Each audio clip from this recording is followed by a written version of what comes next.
What's up, y'all? Welcome back to another episode of Tribaholics tonight with your boys live at 8:37, a little bit later than 8:30 tonight. The night we usually go live is on Tuesdays, which is today, and usually go live at 8:30, but we are going live a little bit later than usual. A lot of us had some previous things that we had to attend to, including myself. So I will take that at my responsibility. I did not come up with any of the outline that we got going tonight, but we're just gonna kind of toss it out there, see what we got going on. Hella shit going on with Florida State football coming up to early National Signing Day. Got to get used to saying that. After 3 years, I'm still getting used to saying early National Signing Day. It pretty much is National Signing Day tomorrow, the 15th of December. Really looking forward to that. Got a lot going on. Christian's going to break that shit down for us later. But, boys, welcome back. Christian missed last week. How are you doing, buddy? I'm good, dude. I'm hanging out. Excited to get back in the fold here. We'll see how excited we are for National Signing Day tomorrow, but excited to be on the podcast. Well, I'm back Ben, home. you're I didn't know if you had anything else to add. I'm back home. I'm in Birmingham on my winter break. I have nothing to do. It feels great. I don't have to adult yet. We're almost there. Nice. I just get to drink my parents' beer and shit. Save some money. Found a Guinness in the fridge, which I'm going to be drinking tonight. It's very nice and chocolatey and refreshing.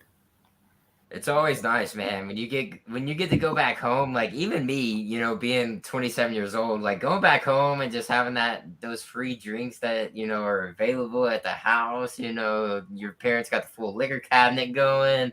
They got the full beer or the full fridge stacked of beer and everything like that. It's good. So lead into that. What are y'all drinking on? I know Ben already started, so Ben, take it over. Take it over from here. What you drinking on tonight, buddy? Well, I got a Guinness, and then if I finish that and I'm still parched, I have Einstock Icelandic Porter. Their Icelandic ale is really good. It's like a very classy, nice and smooth Blue Moon. I don't know what the porter's like. It's going to be a little stronger. Again, didn't buy it, so don't really know what to expect. Yeah, not being at my parents' house or anything. I'm basically just working on scraps that we have left over in the fridge. Like, I pulled this Truly out of the back of the fridge, and I've got another Bush if I finish it, but we're kind of running on empty here. Yeah, I'm working my way through. I had a work party today, and we had a white elephant, and my white elephant was a bottle of Jim Beam. So I'm taking it to the head tonight. I'm really gonna try and do my best. Already clearly, past that level, but we're just gonna keep it going, boys. We're just gonna keep riding, keep having a great time. I don't really know what else much to say behavior. I've kind of slacked off today, right? Oh, you haven't done shit. I've fucked up. I've literally fucked this whole Weren't you on a boat? Because yeah, I was on a boat, living over in Tampa, over. Where do I apply? I want to apply. I want to get shit faced on a boat at my job. Yeah, it's a nice gig. I take what I can get, but I wasn't prepared for it at all. I did not prepare to get hammered at all at my job today, but that is what ended up happening. Yeah, so today was his last day. I'm not going to be leading I'm not going to be leading this pod. Let's just go ahead and put that out there. Yeah, he's. We'll forgive you for it. Just enjoy yourself. I don't know. I mean, he's been slacking for a while. I mean, we've been carrying this Christian for a long time. Fair. That's a great point. All right. Well, with that said, are we jumping into basketball first here, Ben? Yeah, we're going to go ahead with some hoops. I was just going to ask you guys your quick thoughts on hoops before I give you my 10 to 15-minute long rundown of fun, sad shit. Can I just mention we're shit? Yeah. Yeah, I mean, it's tough. I only watched the end of that South Carolina game. Obviously, we were winning in the beginning of it. I only caught the last 5 or 6 minutes. But I mean, the most obvious thing is that it comes back to talent level from what I can tell. I'm not blaming it on Ham. I'm not putting it on anything other than the fact that for 3-4 years we've had lottery picks on the court like at all times, and we just don't have that anymore. So it's going to be a transition for us, but I still think they end up making the tournament. All right, so now that that's All right, well, can I give you my thoughts real quick, Ben, before you get going? Yeah, I thought you did when you said we were shit, but keep going. Oh, well, I mean, we're clearly shit. We're clearly not at any level that we have been in probably the past 3-4. I would even go far as to say 6 years. We haven't played at the level of being Florida State. Like most of the time, you think of Florida State, right? Like basketball, specifically. You think that you're a hard-nosed grit team. You're gonna tough out a win. You're gonna grind out a win. You're gonna do this. We can't even do that. We're up 11 going in the second half, and in the second half we're up 11 and we give it away. I don't know, dude. Like, how do we get over that? I have so many questions that I don't even know. And you told me specifically, right? You put me on blast on Twitter, telling me that you're gonna blow my mind tonight, and you most likely will, because I think we're bad. But I think you're about to tell me how bad we actually are. Oh yeah. It's gonna be fun. Is that what you were referring to? More of just like all the shit that I've accumulated and like just the effort I put into it. You're gonna be like, wow, he came prepared. Good job, Ben. Yeah. So let's go ahead and start with it. We looked really good week 1 versus Penn. We were making our shots. We thought Penn would be better than they were. They're shit. It's the Ivy League. They're not very good. After that, I don't even remember who we played. And it all comes back down to we looked good. We're like, hey, we just beat Missouri and we beat Royal Marymount. Well, that's great and all. Well, Missouri is 265th in NET. That is a very, very, very low quad 4 win. And quad 4 wins aren't resume builders. Doesn't matter how much you win by. So it's really a useless win at that point. So then we go on and we play Boston University. We win in overtime, which was kind of cool because we got the most consecutive overtime win streak, which was great. But Boston might be the highest ranked opponent we beat at this point, just NET wise. So again, that's when you knew, shit's weird. And then it was like, we kind of like, maybe it's just like, the Wednesday before Thanksgiving break. We're looking ahead. We just played 3 games. Boston had played 3 games prior to that, so that doesn't really work. But Boston was clearly up for it. We were not. And then we go out and we get run the fuck off the court by Purdue, which kind of expected. I could have told you the Purdue. And they ended up losing in overtime to Rutgers, correct?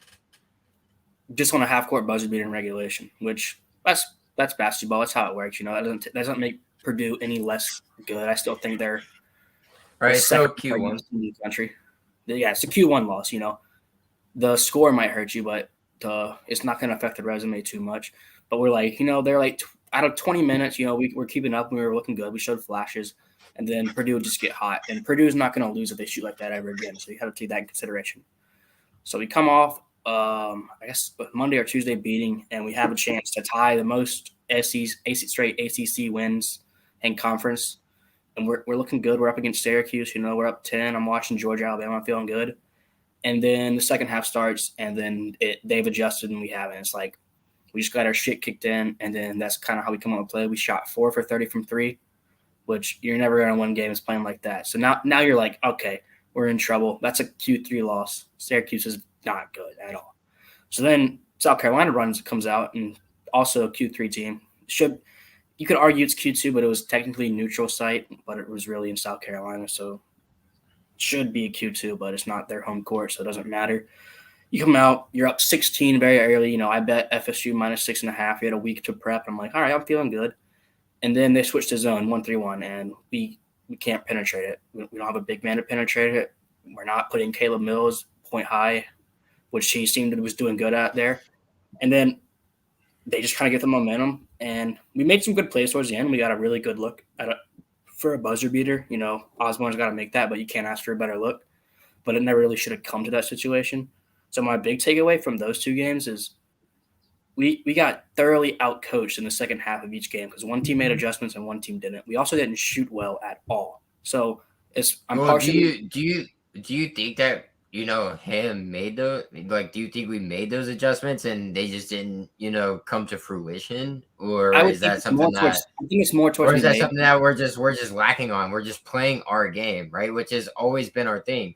Has always been play our game and then force the opponents to, work around that. And now they're finally figuring out how to work around it.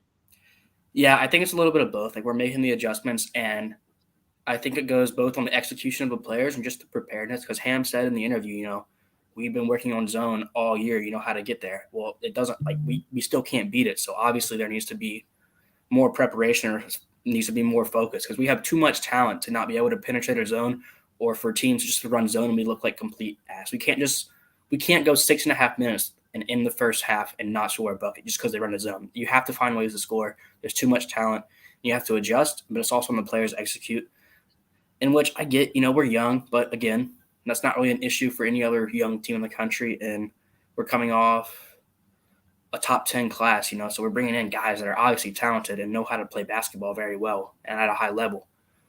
But what really frustrates me is we can't get our freshmen playing well at the same time. Butler will have a good game. Warley and Cleveland will look bad. Cleveland will have a great game. Warley will look bad. Warley will look great. Cleveland and Butler won't play well. It's like those three cannot seem to get into a rhythm, which I get. They get a pass. They're young. But Okay. So, like, my biggest question on that is like, we're trying to force the combination of both veterans and new guys, right? We're trying to kind of push that, trying to mix it, trying to make it work. correct. Can we not do that? Can we just put vet guys with vet guys? Can we just put new guys with new guys? Like when Worley comes in, it's a whole different level. It's a whole different atmosphere. Everything gets going. Like the whole offense just gets going whenever Worley's in the game. I don't know if that's just me that's seeing that, but whenever Worley gets in the game, it's like a boost of not only play but energy at the same time. Yeah, Warley, It's a totally. you can't Go do ahead, that. speak on. We don't have enough. We don't have enough veterans. Just run 5 vets and then 5 freshmen because you're playing 10. And we also that's just not how you like. You play your guys with the rotation you have, which I like it. I especially in the first half against. South Right, Carolina. I get that, but what's the problem with putting Worley in the starting lineup? Yeah, I guess that's ultimately what I'm asking. What hurts doing that? Because I don't think Raycron is necessarily that dude in the starting lineup. He's not. Like I mean, nothing we know hurts, that. but nothing hurts. It's not gonna. I mean, it's not gonna change much because you're gonna have Warley coming in, or you're gonna have Evans coming in. And who would you rather come in when you're gonna have Wilkes, possibly Preto come in? You need someone. You got. I think I'd rather have Worley start and then just have Evans come in off the bench because that's where he's been productive. I don't In the disagree. past But three that's not how Ham's in the past 2-3 years, that's what he's done. He's been Yeah. productive off the bench. And starting him, I get it because he's a vet and he's been there. And he has, the connection with Malik and he's got that connection with Polite, but that has not, come to fruition over the course of the season up to this point. But whenever Worley's put in, and I've noticed that when he is with Polite gets open shots whenever Worley's in the game. That's And kind of where and that's where we need fucking Polite to be, is just being open for a 3-point shot. So there's a lot of things that I can see from that point of perspective, just in ball movement. Yeah, Just in ball movement. Like, that's the issue. you probably know more in and outs than I do, but like I'm just talking like what I see on the floor. Yeah, I mean that's kind of the whole issue with a bunch of young guys because we returned very little and brought in a lot. So, you're still. I know it's early. And it's only a fourth into the season. You're still figuring out who plays well with who gets hot, who's not. So that's obviously you hope there will be adjustments down the line because we're starting to figure out who plays well and who doesn't. But we played 9 games. Things should start being clear who's able to play and who's not. The big issue to me is our senior leader, Wyatt Wilkes. I don't care if you're a senior leader or not. You cannot be that bad and play and expect to win. And whenever he comes on the court, things go bad, which we saw in the first half of South Carolina. We played him a lot less and we were playing well. We bring him in and then things get hard and Ham leaves him in. So I'm like, why are we leaving him in? It just gets worse. And it's just, I get it because Fletcher's hurt with an undisclosed face injury. But I wasn't able to watch the game on Sunday, so like I just kept it because I had a work priority that I had to go to, but like I wasn't able to watch it. Did Prieto get any of those minutes? no, Prieto didn't play. Oh, there's a mistake in the first half. The fact that I'm sorry, I will live and die by that. That I think Prieto deserves Wilkes minutes. So I will live and die by that. Yeah, I don't think anyone's going to disagree there.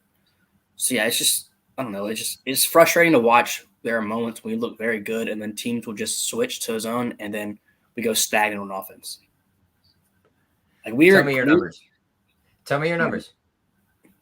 What do you mean by numbers? Like I got lots of numbers. Which ones? Yeah, I know. I just need you to tell me them all because I mean, if we're looking at it from a basketball perspective of things, right? Yeah. And I know Christian's not necessarily like the biggest guy, but like he can see it. You know, Christian watches our basketball games. Christian goes to the basketball games. He's got season tickets for damn sake. But like I'm so fucking I'm just tired of the soft ass shit. Run like we would say like the Colts say, run the damn ball. Like the Colts just want to run the damn ball. Give Jonathan Taylor the ball. Why aren't we giving these guys the free way to do what they want to do? You need to give guys like a Caleb Mills the ball. Give him the ball. Give Caleb Worley the ball. Give all these guys that are playmakers, give them the ball and let them create, these creators. And I don't know why we aren't. We're still running the same thing. And that's my big thing on Ham is why not let these guys do what they're good at instead of just, you know, working the Ham system, which I get. The Ham system works, right? It's been proven to work. Well, here's my thing about the Ham system. He reinvented. Why isn't it working now? Because teams are catching on. They're figuring out what we aren't good at, which is the zone. Teams are running more zone with us, and we had a mass exodus of players. We don't have a true lottery pick, a true dominant player. So now we're looking like this is my issue is back in 2012, 2013, Ham reinvented his offense around the big man, his rotation, and it worked. We got better each year and we started making the tournament. Does he have another way? Like he's gonna have to reinvent and figure something out. Does he have another one in him? He's old, but he's still coaching some of his best basketball. So that's kind of the issue, which is why we're obviously not going to move on with him because he's obviously earned the benefit of the doubt. One bad year, we're not going to move on. We're going to give him a couple years to see what happens. But I know it's very early in the season, but this is kind of where I figured, you know, I ran some numbers and look at numbers, and it's March Madness, and it might be March Sadness because it's not looking good. All right, break it down for us, baby. Break it down for us, baby. We are 5-4, which obviously we all thought we started the season 9-0, 9-1, 9-1, 8-1, 7-2. You know, just 2 losses. I think I had 2 losses. I think I had 2 losses coming in. Yeah, I mean, but yeah. So we had 2 expected ones, or 1 expected, 1 toss up, and then 2 pitiful ones. So we're sitting at 98th in the NET rankings. That's not good. We're 0-1 in quad, 0-2 in quad 1. Won't really hurt you. 0-0 in quad 2. 1-2 in quad 3. That's where it hurts you, and 4-0 in quad 4. Those 2 quad 3 losses are really gonna hurt you in March, especially when I break down later how bad the ACC is and the opportunity for like no quality wins that seem winnable at this point. So it's like we had how many in Q3? We're 1 win and 2 losses. 1 win and 2 win, 2 losses in Q3. Syracuse and South Carolina are both quad 3. South Carolina is at 111th. They need to bump up to top 100 to be Q2, which I think they'll get there about before conference play. But with how strong the SEC is, they're going to fall out. They're going to stay a quad 3 loss. Syracuse could run late, but it's a home game, so they're going to have to jump to top. Yeah, they're going to have to be top 30. That's not going to happen. So they could maybe be a top 75 and get us quad 2, but those are both going to be quad 3 when it comes to the selection committee's process. So how does the play of ACC right now affect that? It's not good because I've looked at our schedule and you know, it's not hard, but we're losing games we shouldn't. So I've looked at it, and depending on how you go, you can go 22-8, 21-9, and you're still looking at outside in. So things are going to have to change fast. You're going to have to get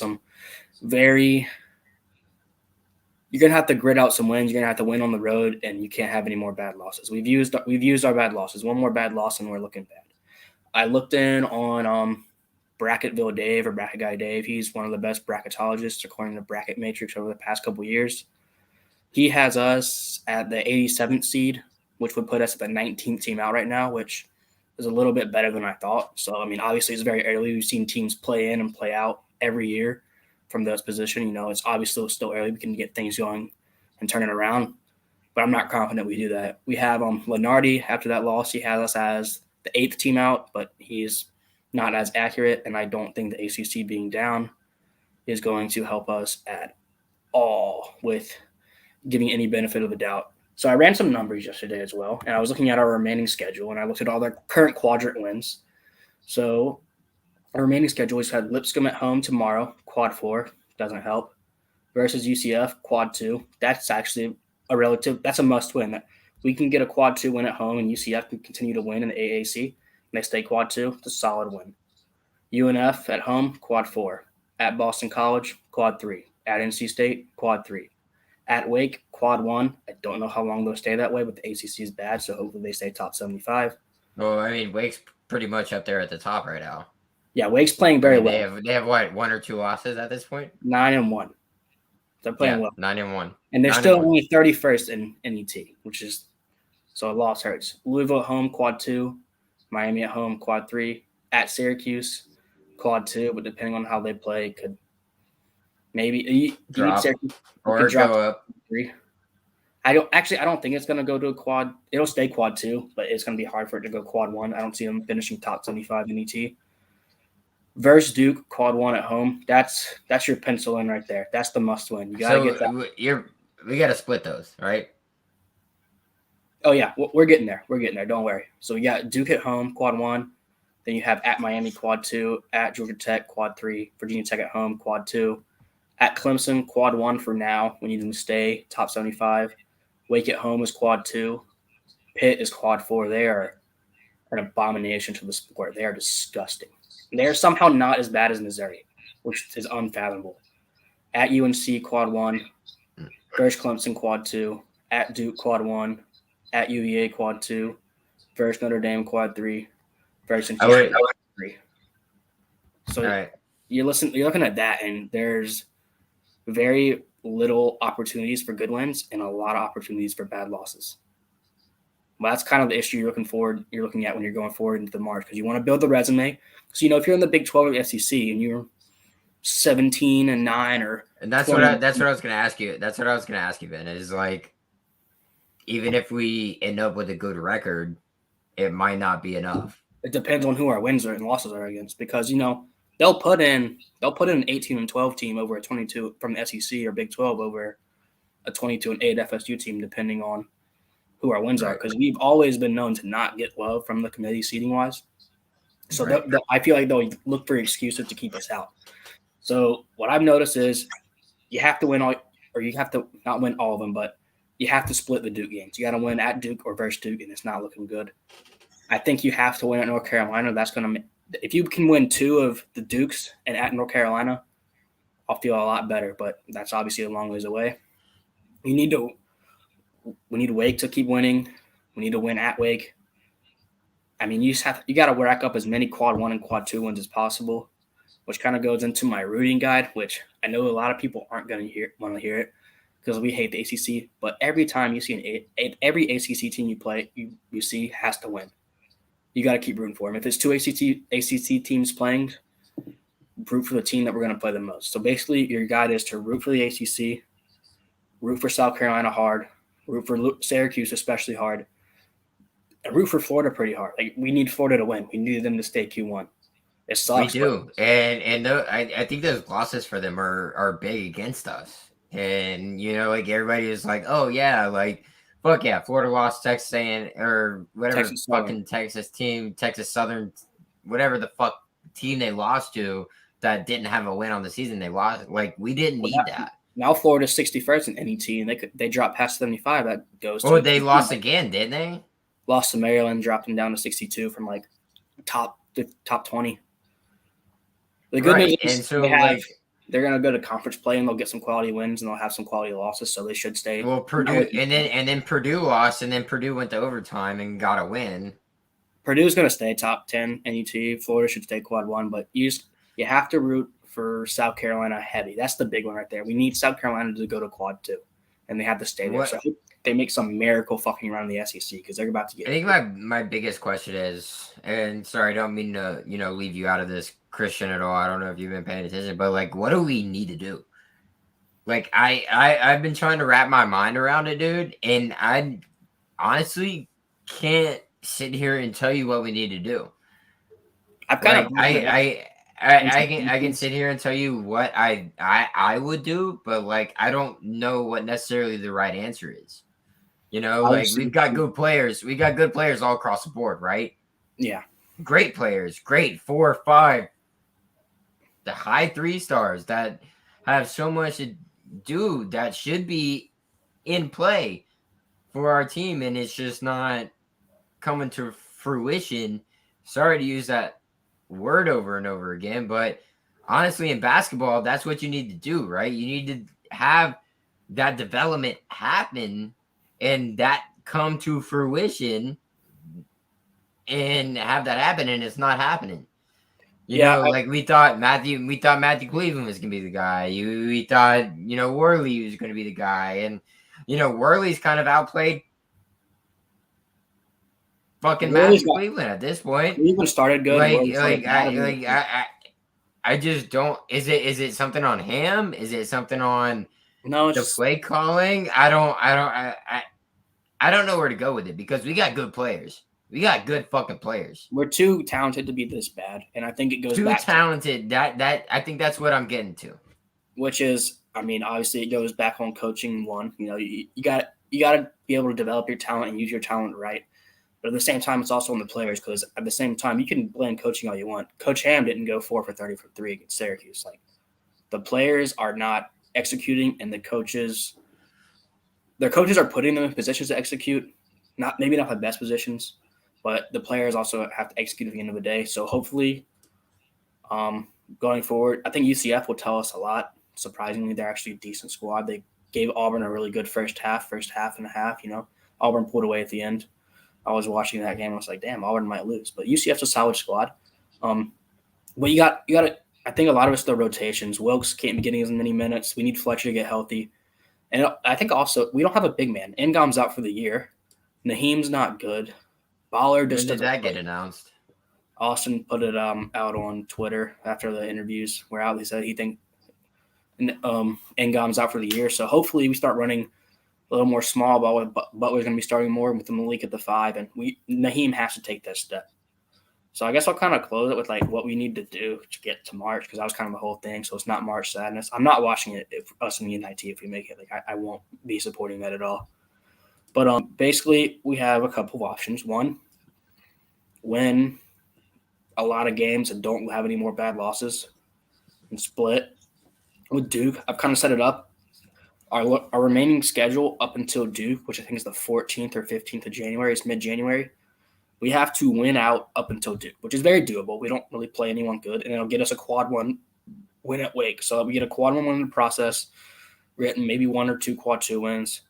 We're going to Duke 14-4, which we're feeling good. If we go into Duke 14-4 and we can beat Duke, we'll probably be in the top 25. We'll get a bump, and then we're back off the bubble, I think, if we can win out and beat Duke to that point in mid-January. Then we're sitting pretty, 7 or 8 seed right there. Then you have to break it up, and then we go from there from that point.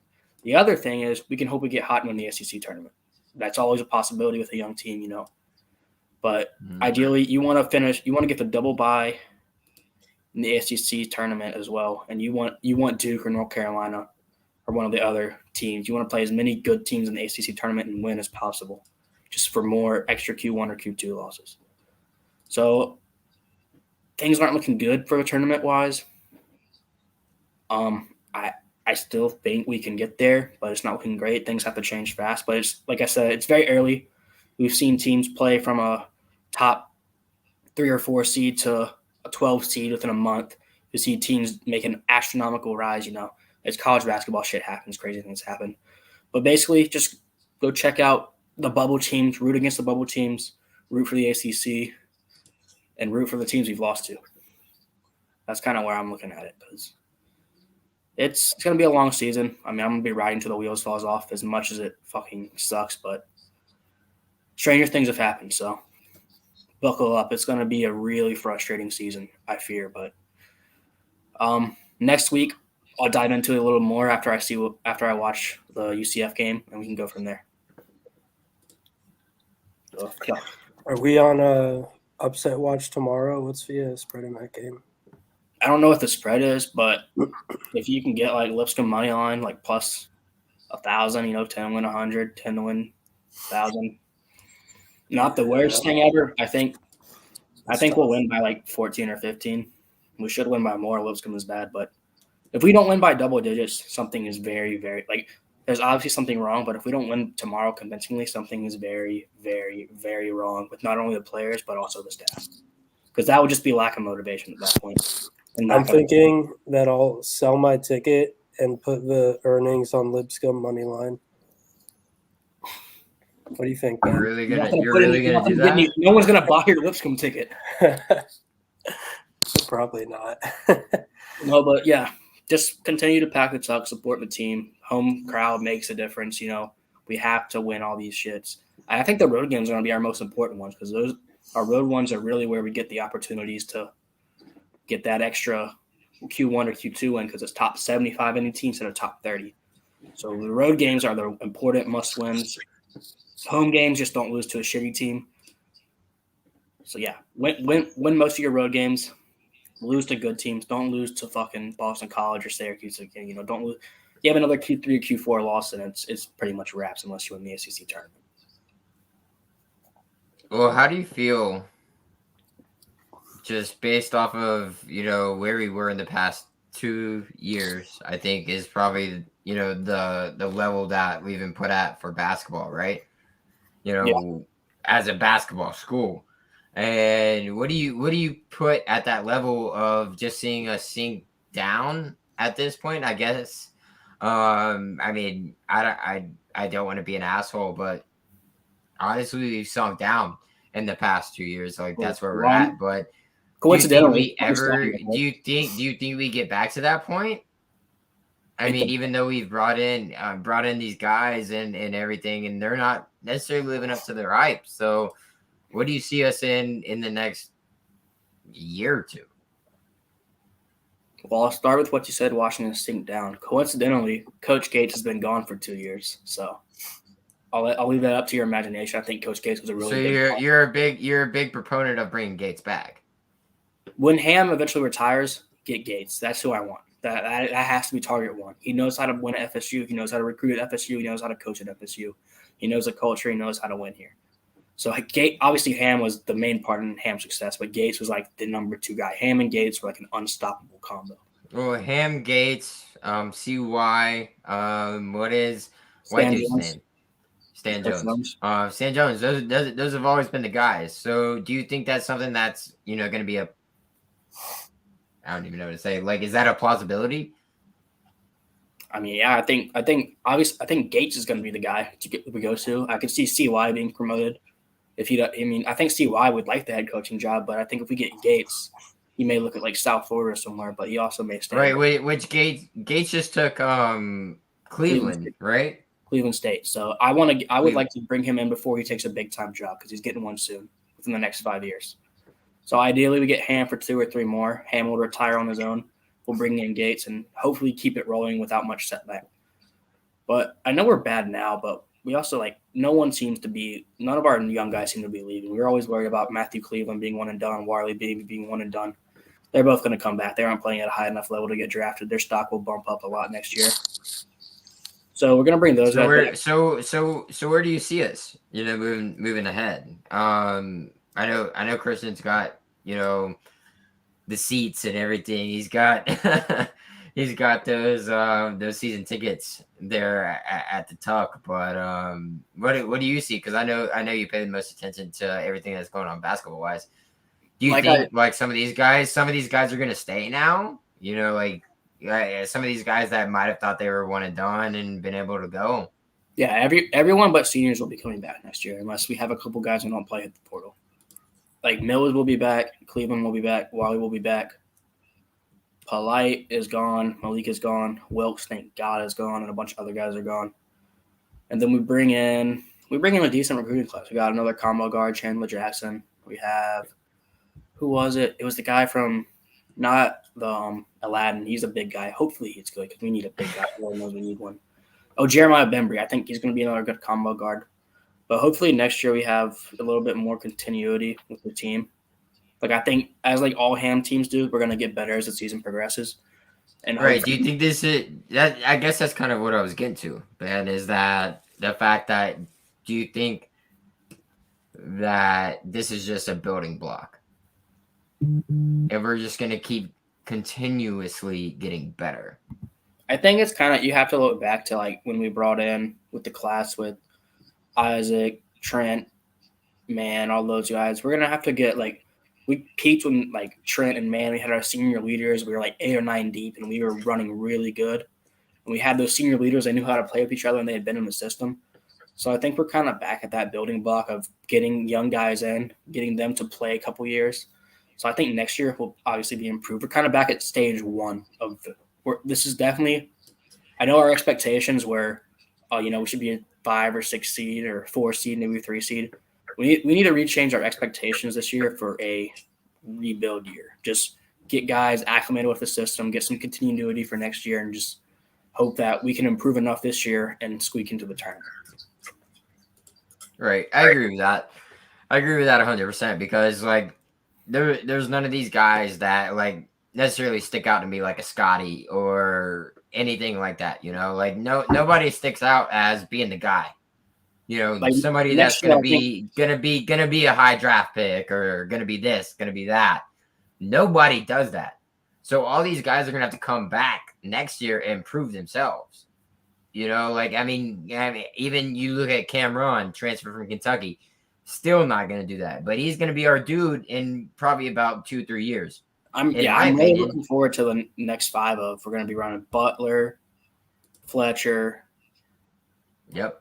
Warley, Mills, and Cleveland. Those are going to be like our 5 big guys going forward, and we're going to try to build around that, which I'm excited for in the future. But it sucks right now because it is a struggle because we don't have a senior leader who's a star player. Like Wilkes sucks. Polite is like an ideal role player. He does great when he has a ball handler to get him into the corner for his shots. But we don't have a senior leader that can take over games. So hopefully we can have. Next year Mills can take that step. Warley will be a leader. We'll have more guys that are ready to step up for the moment and be that guy.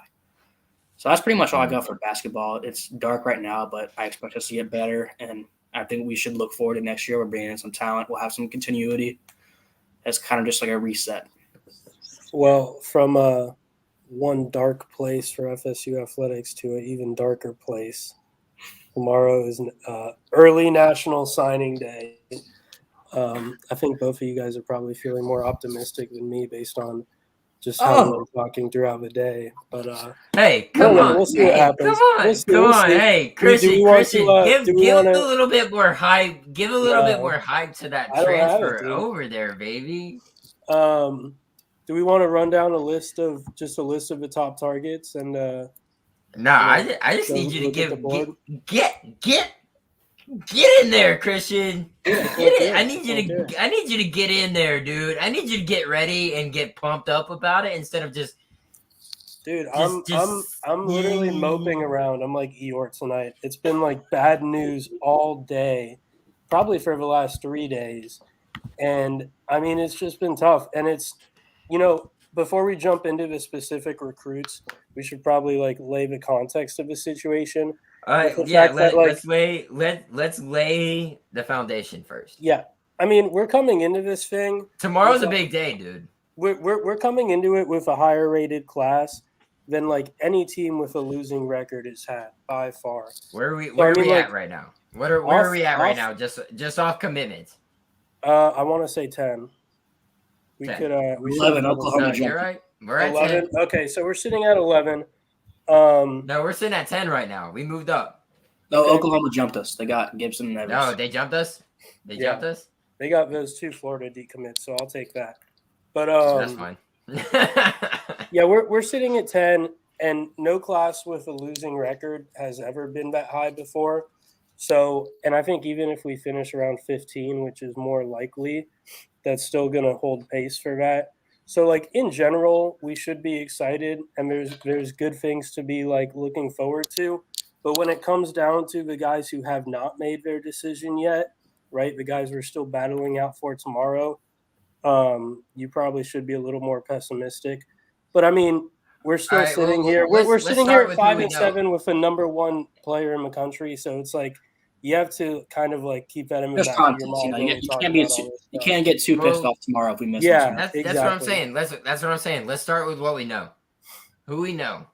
All right. It's So coming. before we do that, I just want to say, like, I got the spreadsheet up. We're Yeah. gonna see who gets the most picks right. We're gonna predict. We're Yeah, we're Ben, like, do you want to tell everyone like what the game is, what we're gonna do? yeah, we're basically So basically, I've got a spreadsheet. I'll tweet out our picks later, just recruit by recruit.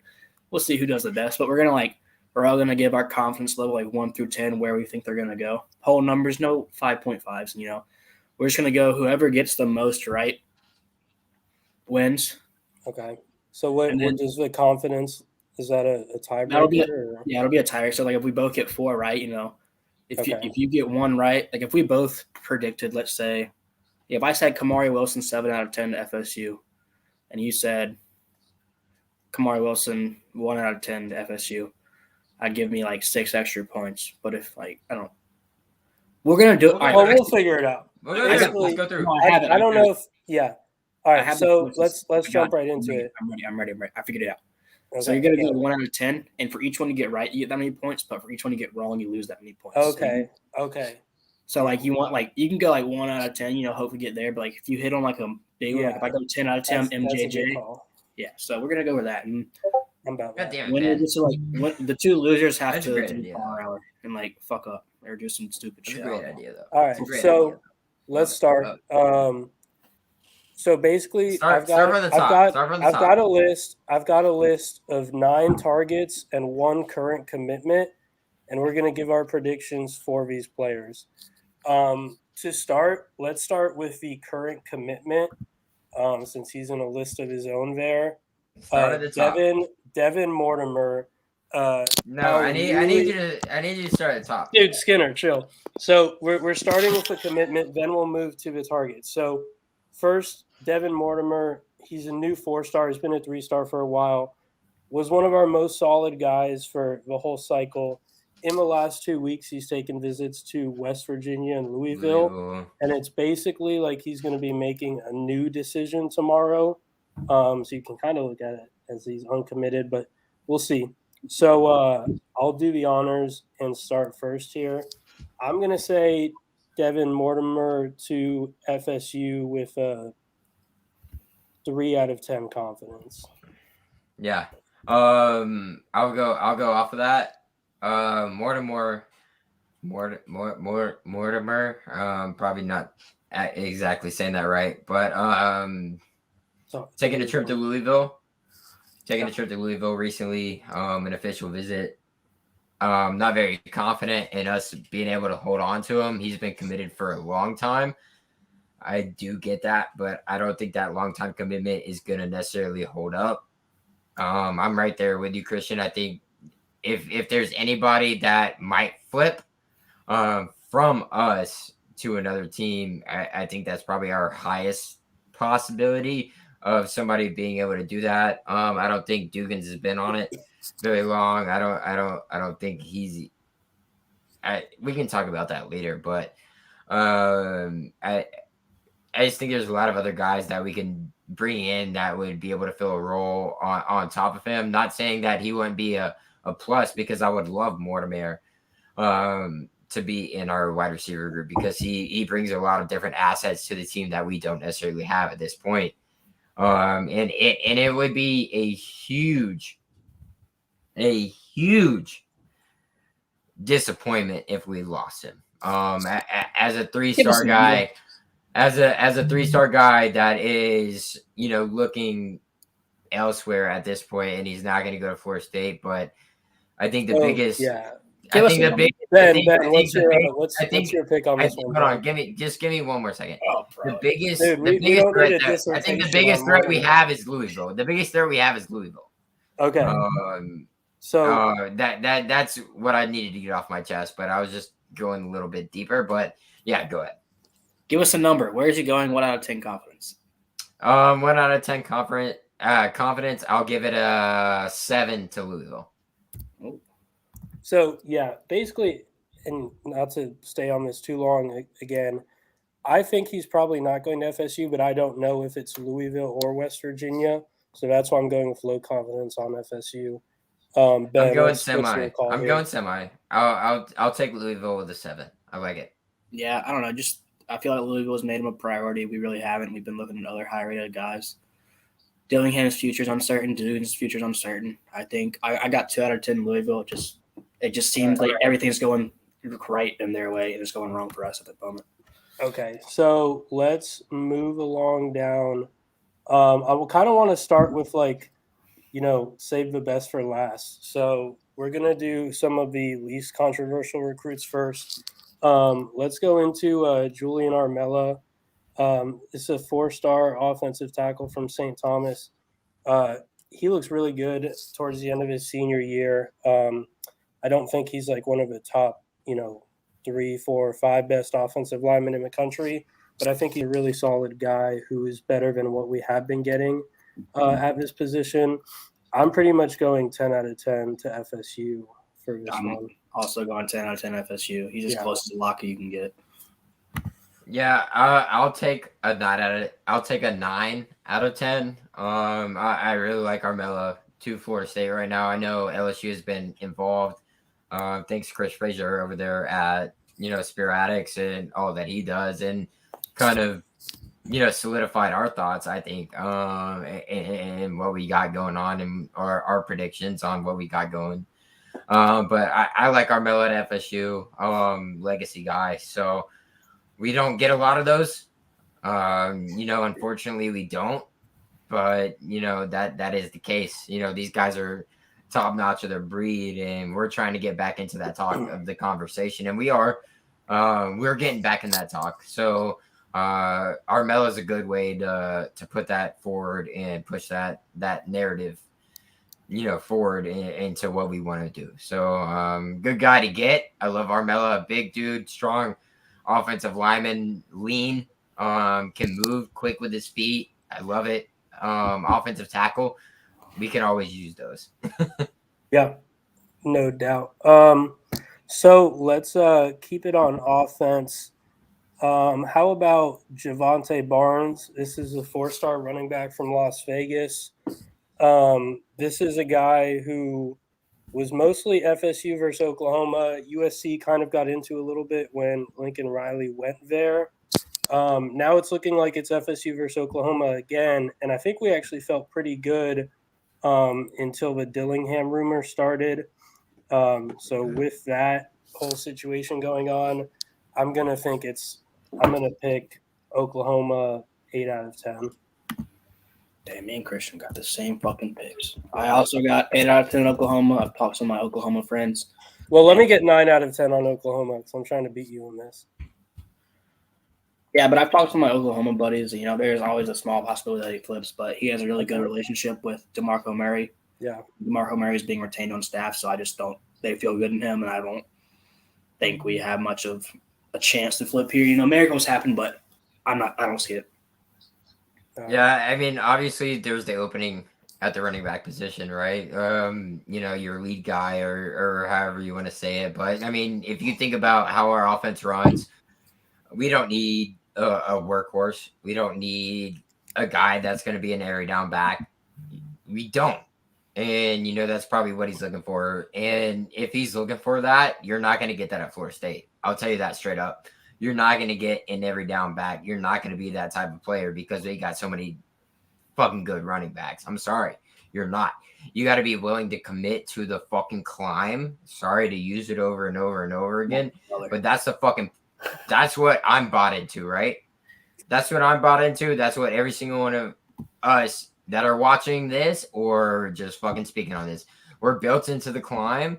And if you're not ready to just be a contributor to that backfield, then you're not going to be a contributor at all. Sorry, you're not. Yeah. True that. You're not going to be that. You're not going to be a workhorse. You're not going to be this. You're not going to be that. Come in, prove yourself, and then be ready to go. There's numerous names you could put out there. You talk about Barnes. You can talk about talk about Trey Sanders. You can even talk about all kinds of different guys. None of those guys are going to fit our bill. They're not. I mean, maybe a Jahmyr Gibbs can fit that bill because he's already split time at Georgia Tech. Going to Alabama. Fine. Yeah, he's going to Bama. That's fine. What's your pick for Javonte Barnes? Me? A very low 3. A very for low who? 3. For who? For Barnes. A very low what 3. school? I don't have Oklahoma or FSU. For Florida State. Okay. I thought that's what we were doing for Florida State. Like, you're picking what school you think he's going to go to. Like a crystal ball. If I was given a crystal ball, I would give it to probably Auburn. Okay, put Skinner in for Auburn for Javonte Barnes. All right. You think I'm wrong? Watch. If he goes to Auburn, dude, they're not even involved in his recruitment. I don't even know. I don't keep up with this shit, dude. Like, this isn't my deal. Okay. My shit's fucking Florida State. That's all I fucking care about. I don't give a fuck about anybody else other than my. This is completely off the rails. Okay, so yeah, I don't care who's involved. Then I'll give you my best prediction. Well, I said it's Oklahoma and Florida State. He's not coming fucking here. I'll tell you that. Yeah. All right, guy. All right. Well, who the fuck else is he going to? Oklahoma. Well, me and Ben both predicted Oklahoma. All right, then fucking Oklahoma. This is. No, you're what locked a segment. No, you're locked in for Auburn. Okay, let's move on down the line here after that. Nuts. Absolutely crazy. Fuck you guys. 4-star DB from American Heritage, Earl Little Jr. This guy's a legacy at Miami. He never really wanted to go there. Bama. It is coming down to Bama and Florida State. It's been Bama the whole time as far as what he wants. The question is, like, does Bama want him? As it comes down to it, Damani Jackson is looking like USC. Dalen Everett went to Georgia. Kendrick Law is still up in the air. We'll talk about him. I'm still thinking Earl Little to Alabama. I'm pretty confident. Probably 10 out of 10. I'm raising my hand. You can speak. Yeah, Earl Little's a lock to Bama. Ain't nothing about it. Earl Little's a beast. Has it all going for him, quick, fast, big. Everything about him screams Bama, and that's what it's going to be. It's not Florida State. I talked to my Bama guys. It didn't matter if they got Damani, Everett, whoever they got. He was in the class. He was recruiting Damani. He's been a lot for months now, and it stays that way. 10 out of 10 to Bama. Okay. Me and Ben, I think the only difference we have is the Javonte Barnes, right? I have Louisville for Mortimer. You have. Oh, true. You're right. Yeah, you're probably going to beat me on that. All right. So moving right along. All right. You see what Chris says? Chris says Barnes FSU 6 out of 10. I disagree. I hope you're right. I hope Chris is right. Okay. Should we bring Kendrick Chris Law, in? We're already in the middle. Like, we're approaching the end of it. All right. Keep running, baby. All right. Kendrick Law, DB/wide receiver from Louisiana. It's a FSU, Alabama, LSU battle. I feel like FSU is sitting in third here. I do think they did a good job, but they're going to fall behind those two schools, and I'm not really concerned about it because of what our DB class is anyways. I think it's LSU I'm pretty torn on. Yeah, I think I'm going to go with Alabama, and I'll give it 6. I think it's LSU all the way. What's your prediction? What's your number prediction? Like local guy, guy that's always been there. LSU this, LSU that. I just think it's positive with Brian Kelly coming there. Just one of those guys that Brian is going to be able to hold on to and not necessarily lose in this recruiting cycle because he wants him. So I think overall, I think it's probably for me probably a 7 out of 10 LSU. Maybe they can dance together. I don't know. Yeah, I'm pretty confident in LSU. Seen some of my LSU buddies talk about it. I got 9 out of 10 LSU. I don't know if he's a take at Bama. I don't know if they want him, but I think he's going to stay local. He's going to stay home in the boot. All right, let's go in a direction that I think, at least for my opinion, is going to be a little more positive. 4-star defensive lineman from, I think, Tifton County, Georgia, Tyree West, still committed to Georgia. I don't think Georgia is still being considered as a player in the recruitment, though. So other than Georgia, the only places he has visited have been Auburn, Florida State, and Tennessee. I think he's going to Florida State. And just for the sake of the points and the game we're playing, I'm going to say 10 out of 10.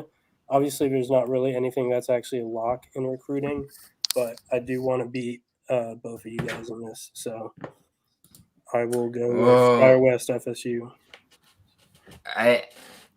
There's been a lot of guys on him, right? There's been a lot of guys. There's been a lot of teams on him. Yeah, there's been a lot of people on West trying to get him to flip from Florida State over to another team.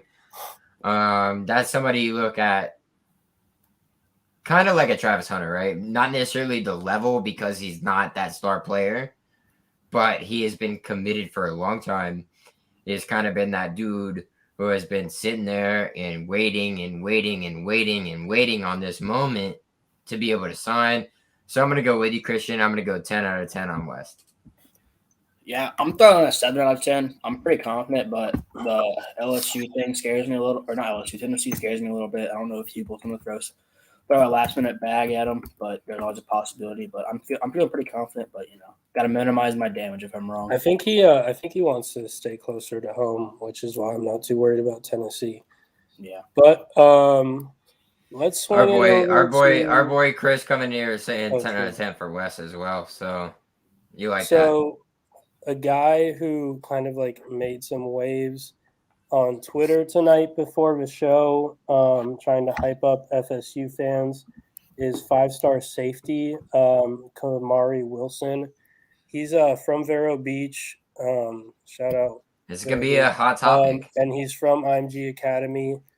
Yeah, dude, it's coming down to Florida, Florida State, and Georgia.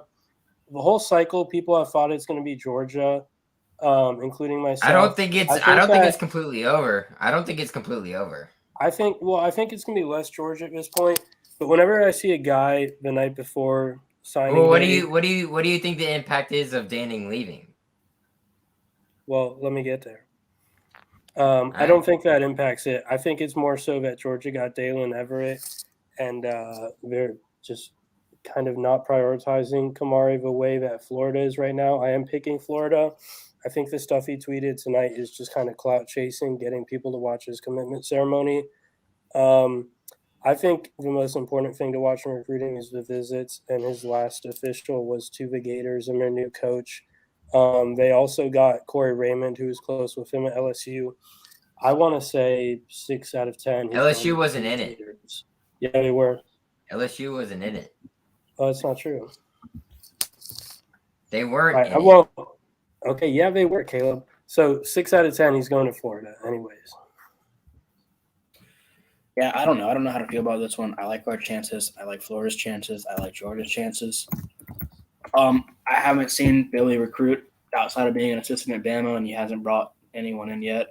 I'm going to stick with Kirby and the money there. I'm going to go 3 out of 10 Georgia. I think he'll stick. Mainly because Everett's a corner and he's a safety, so I don't think it affects him too much. But I think he'll ultimately stick with Georgia. Because I know Nate said that, or someone said, I don't know who it was, but both like the people at his camp, they're pushing for Georgia or Florida State. So some guys want Florida State, some guys want Georgia. I think he's going to stay with the dogs. Yeah. Fuck you, Christian. Not even. I think that could be trolling, Fuck, he was wearing a Florida jersey. That was before he took the official visit. I mean, I don't think you guys Florida just has a watch chance. tomorrow, so. I don't think Florida has a chance. All right. Well, who's he going to? To be then completely honest with you. If I were to pick one, he's going to Georgia. What out of If 10? I were to pick one, he'd be going to Georgia. But I don't have a lot of confidence in that. I have no confidence at all that Kamari Wilson is going to commit to Georgia. I'll give you a 1 out of 10. If he were, I would give it. I don't know, man. It's tough because Kamari has been playing a lot of the game. He hasn't been playing a game. He's been playing the game, right? Kamari's been playing the game of what you want as a 5-star safety. As the number 2 overall safety behind the other one that we already have. First and foremost. Or are supposed to have. All right. When I look at Kamari Wilson, right? He's close to home.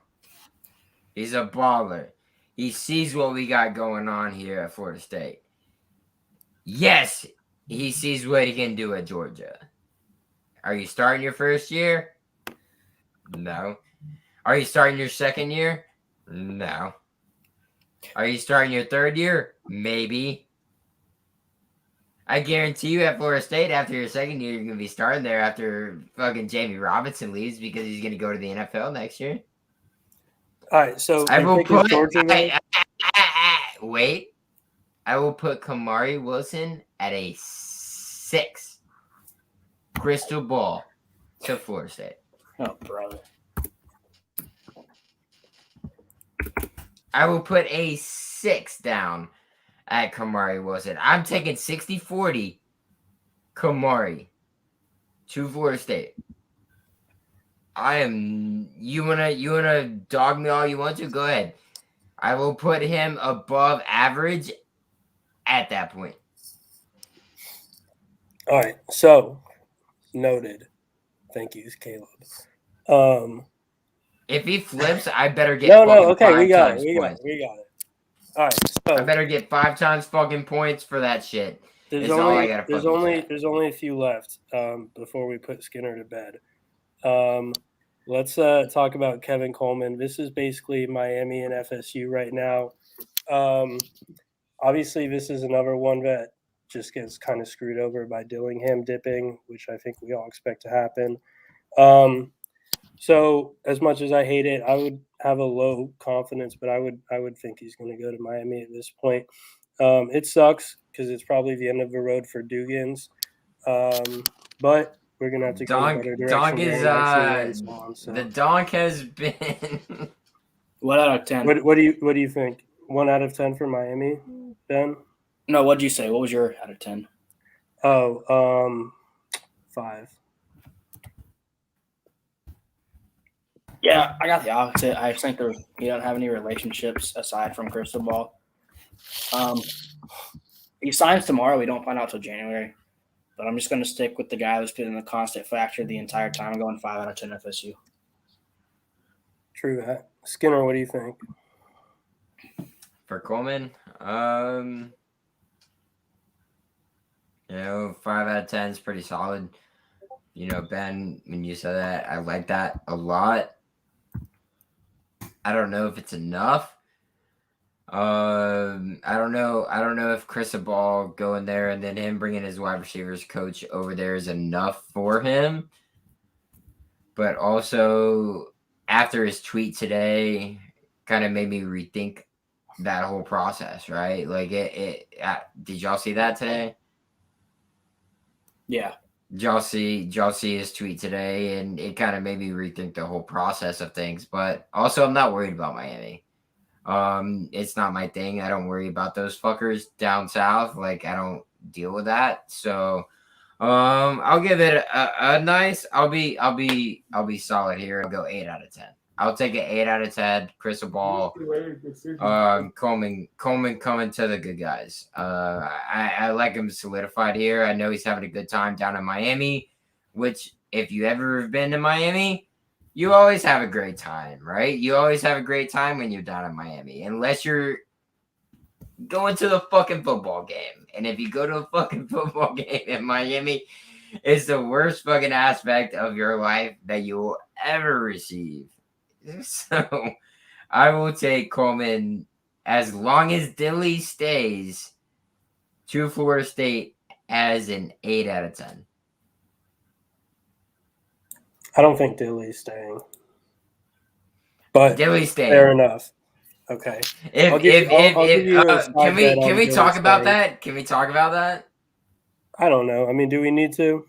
I think it's more of a next I week. think it's a very important point. I think we should wait till something happens one way or another. I think it's a very important point to talk about it now. Overruled. Overruled. Okay. No, it's bullshit. 4-star DB, Azariah Thomas. Kids from the Panhandle. 10 out of 10. Basically, it was like Florida, Oklahoma, 10 out of 10. LSU. 10 out of 10. Okay, dude, we hear you. All right, so Call it, bitch. basically, Call FSU it. came in at the last minute. I don't even know like who the competition is right now. Like, I don't know what hats are even going to be on the table other than ours. Because from what I could tell, Call we it. just stopped talking to those other schools. Call it. So- AT is ours, boy. Yeah, I agree. I have the same opinion on it as Skinner. Call it. It's 10 out of 10. That's 10 across the board. There's no Yeah. competition. He's all us. Yup. Dugans didn't fucking wreck the donk. Well, Marvin he's a Jones DB. Jr.? He didn't wreck it. He might have rear-ended somebody, but he didn't wreck the donk. By the way, side note, the slingshot got freaking destroyed in a fire. Did you guys hear about that? Oh no. That's a shame. Yeah. Caleb, it was being kept at the Polaris place right next to Garnet and Gold, and that place had a fire, and the slingshot got destroyed. Ah. Yeah. All right. Do we have any more? Anyways, yeah, we have Makes one sense. more. The most important one, obviously, is Marvin Jones Jr., the 5-star defensive end from Heritage. You could throw USC in there. I'm just going to throw Florida State, Alabama, and Georgia in there. Let me see. Why don't you go first on this one, Ben? I don't know. I haven't been feeling good. I've been feeling good. My gut's telling me, he wants to. I mean, here's how I look at it. He can go to FSU and play early. He can go to Alabama and get developed, or he can go to Georgia and do neither. So, I don't really think Georgia's ever really been in it. I think he's super hyped over the cool official visit, but I don't think it means much. I think it's a big Bama FSU battle. And something just tells me I think he really wants to play early. He's been to FSU a lot. We've been a very constant factor. I'm going 4 out of 10 FSU. I'm going 4 out of 10. Not going high, but I don't know. I'm feeling decent about it. Yeah. Dude, I'm just not – I wish I was as optimistic as you. I want this one really bad. But I'm still going to go with a low confidence 2 out of 10 to Alabama. I think he wants to play for a little junior in Dallas Turner, and I think it's not easy to turn down Nick Saban. I mean, it's just he's been trending there for a while, and I think they've slowly built a lead that at this point is going to be hard to overcome with 12 hours left or whatever it is. Yeah, it's weird. Not even Fong knows where he's going. He has no idea. Yeah. I mean, he's kept it close to the vest. So I mean, that's why there's a reason I think is like 20% chance. But yeah, I don't even think he knows where he's going. What do you think, Caleb? I disagree. Well, what's your spot? What's your pick? I disagree. Okay. No. Honestly, it's a 3-man race. If we're being honest, if we're being honest right here, it's a 3-man race. It's either Georgia, Alabama, and Florida State, right? Yeah. And the fact that we're even in that conversation, right? You look at that, and you're like, Florida State, Georgia, and Alabama. The fact. What's your pick? I know, but I'm just telling people out there, the fact that we're even fucking in this, it shouldn't even be a question. Like if I was a player, right? No chance. Go to Florida State. Not wrong. No chance, right? But I look at what my dad was able to do in building a dynasty, because his dad did build a dynasty, right?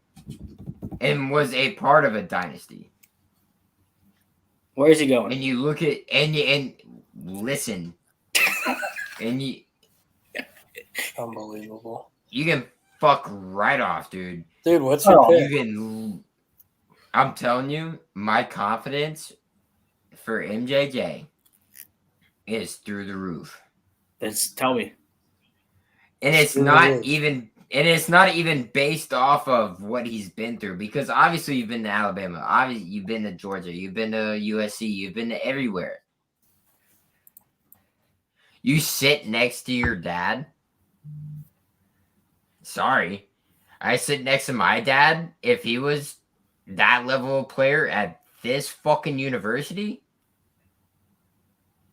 I sit next to him and I look over at him without him even having anything to do with it, because we all know that Marvin Jones Sr. has had nothing to do with this recruitment, right?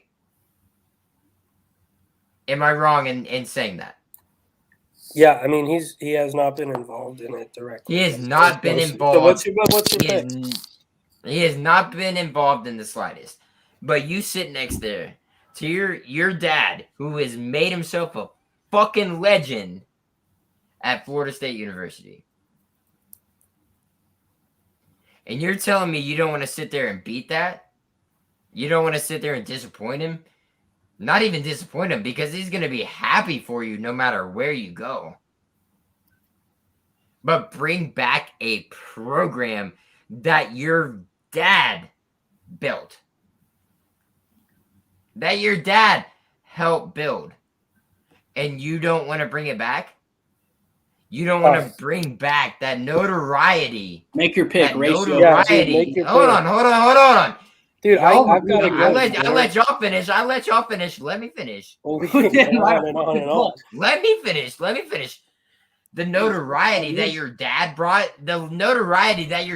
brought, to this fucking program, and you sit there and you're gonna be like, I'm gonna go to. Oh, fuck you. Take me off mute, bitch. Fuck you. You sit there next to your dad. Your dad brought this program back to prominence. Was one of the people that brought this program back. And you're going to sit there and say, I'm going to sell out and go to Bama. I'm going to sell out and I'm going to go to Georgia.